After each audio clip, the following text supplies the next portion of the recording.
que a partir do momento que ele entrega a sua vida a Jesus, ele tem que estar firmado, posicionado em uma só fé, em uma só doutrina, em um só Deus, para que ele possa realmente ter a fé, ter a salvação eterna, a vida eterna. Passa a palavra a Júri, vocês como os leitores da Bíblia devem saber o que a acusação estava falando quando ela citou Hebreus, por exemplo, e muitos outros livros que dizem que a pessoa deve perseverar na sua fé. Porém, se vocês forem mais a fundo em todos esses livros, vocês vão perceber que Jesus, o Senhor, através da sua palavra, estava se dirigindo aos seus escolhidos. Como, por exemplo, diz, em cada palavra, você percebe que ele está se dirigindo a cada um dos seus escolhidos, os que ele predestinou para a salvação.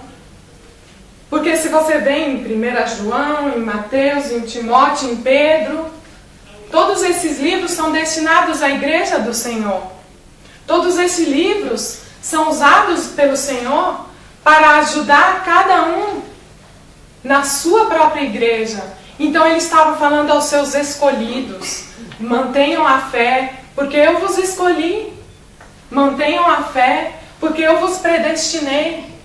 Então fiquem firmes na fé. E ele começa alguns livros como Meus Filhinhos.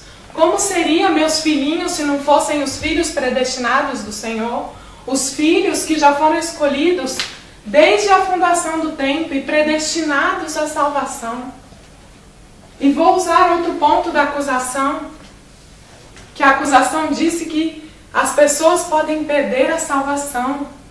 Como que vocês, jurados, poderiam dizer que Deus é um menino que escreve o seu livro, o seu nome, no livro da vida, e depois, se você desviar, ele vai lá e apaga? Não, meus senhores. Deus não é menino. Ele vos predestinou a salvação, cada um dos escolhidos, e ele não é menino e ele não vai apagar o seu nome do livro da vida. Porque a palavra do Senhor, ela mostra como a predestinação tem muito mais fundamento do que o livre-arbítrio. Porque se nós vemos tantos versículos, 5 versículos aqui que falam, mais outros 5 e tantos outros mais, por que Deus deixaria esses versículos todos na Bíblia, falando da sua predestinação, falando dos seus escolhidos, se fosse apenas heresia?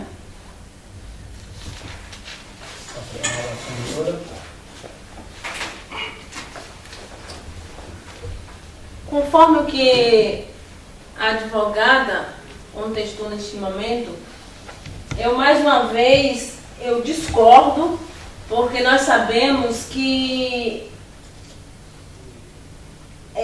os salvos, né, que a graça ela é reversível. Nós podemos ver que é possível o homem rejeitar esta graça. E ele, a partir do momento que ele rejeita a graça, ele perde a salvação. No momento que ele rejeitou a graça merecida, como nós sabemos, né? É um dom de Deus. A partir do momento que nós rejeitamos esta graça, consequentemente, nós podemos dizer que nós perdemos esta salvação. Porque ele veio para a graça. Eu vou citar 2 exemplos aqui, que nós conhecemos na palavra do Senhor, com relação a Judas Iscariotes. Judas, não vou entrar tanto no detalhe da vida de Judas, mas Judas, ele andava com Jesus, foi um dos escolhidos de Jesus, mas no coração de Judas, se nós lermos realmente na palavra do Senhor, nós podemos observar que Judas, no seu coração maldoso, né, ele consentiu que este pecado descesse no seu coração para atrair Jesus. No momento da ceia, que Jesus diz, né, para os seus discípulos, que um desses iriam me trair. Todos ficaram, né, perguntando. E quando Judas os olhos a Jesus, imediatamente e pergunta: Jesus, sou eu? Jesus afirmou para ele: tu sabes. Por que Jesus fez essa afirmação? Porque Jesus, ele sabia que Judas iria o traí-lo, mas na consequência da sua escolha, ele escolheu realmente trair a Jesus. E tendo um mal que nós já sabemos. Eu cito outro exemplo também de Pedro, 1 Pedro, de Pedro. Um dos discípulos também que andavam com Jesus, e nós sabemos a vida errante que Pedro levava, mas no momento que ele também traiu, ele negou a Jesus, ele viu que no seu coração existia uma falha, e logo ele se arrependeu. Pedro, nós podemos observar que após o seu arrependimento, ele teve um caminho glorioso. Nós observamos que Pedro, naquele momento que ele se arrepende, ele entrega a sua vida a Jesus. Na verdade, foi uma autoescolha. Judas também, ele teve uma autoescolha, mas uma escolha para o mal. Por isso que no início eu afirmei, o livre-arbítrio do homem é para o bem e é para o mal. E é por isso que nós dizemos que um e outro escolheu a parte que assim devia, assim lhe coube. Nós sabemos que todos dois houve uma traição, houve um erro, houve um pecado. Mas eles, de uma forma e de outra, dois servos, dois discípulos que estavam ali andando com Jesus, mas um teve um caminho do mal, devido à sua escolha maldosa, e o outro também teve o seu caminho do bem. E nós sabemos a trajetória de Pedro como foi. Então, eu mais uma vez afirmo, que o homem ele tem a condição de ter um livre-arbítrio, de escolher o que deseja para a sua vida. E nós sabemos que Calvino, numa das suas doutrinas, ele afirma que o homem maldoso, posso dizer assim, que o homem, quando ele está no mal, ele pode alcançar a salvação. Como? Eu pergunto aos jurados. Como? Um homem que transmite o mal, no seu coração, um homem que maquineia na sua mente o mal, de que forma esse homem alcançará uma salvação? É uma escolha, nós podemos dizer assim. Pedro escolheu bem, Judas escolheu mal. Dois discípulos que andavam com Jesus.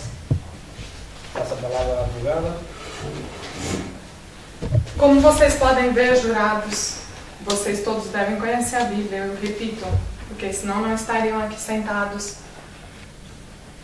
Judas, não teve um momento onde Jesus chegou para Judas e tentou convencê-lo de que ele estava errado, de o trair, de que ele estava fazendo a coisa errada.